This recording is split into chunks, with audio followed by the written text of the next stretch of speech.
بسم اللہ الرحمن الرحیم۔ اپنی آخرت کی تیاری بھی اسی طرح کرو جیسے دنیا کے امتحان کی تیاری کرتے ہیں۔ آپ نے حضرت علی کا ہاتھ پکڑا اور یوں اپنے سینے سے لگا لیا اور فرمایا اترضی ان یکون منزلک مقابل منزلی، علی تجھے مبارک ہو، جنت میں تیرا گھر میرے گھر کے سامنے ہے۔ تو وہ رونے لگے۔ لیکن یہی علی جن کو خوشخبری ملی ہے کہ تیرا گھر میرے گھر کے سامنے ہوگا، کسی کو یہ خوشخبری نہیں ملی سوائے مولا علی کے۔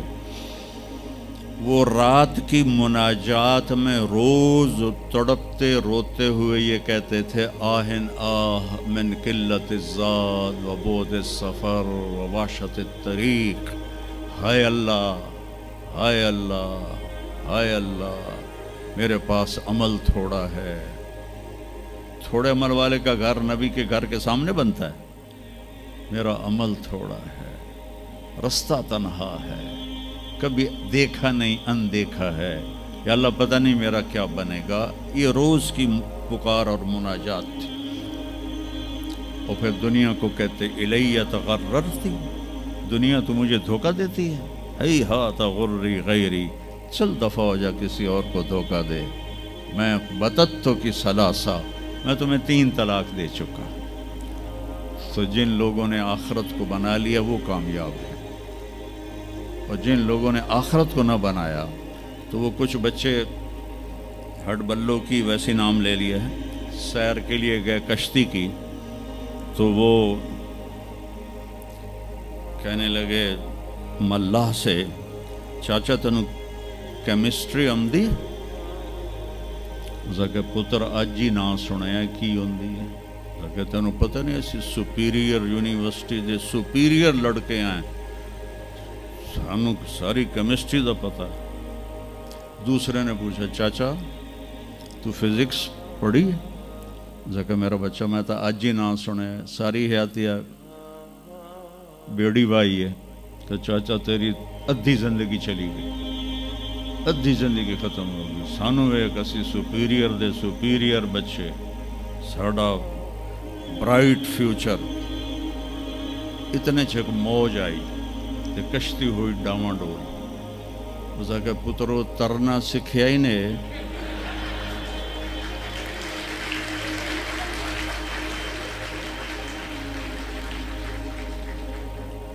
وہ آکھن لگے کوئی نہیں سکھیا، سوئمنگ پول کوئی نہیں سپیریئر ہے۔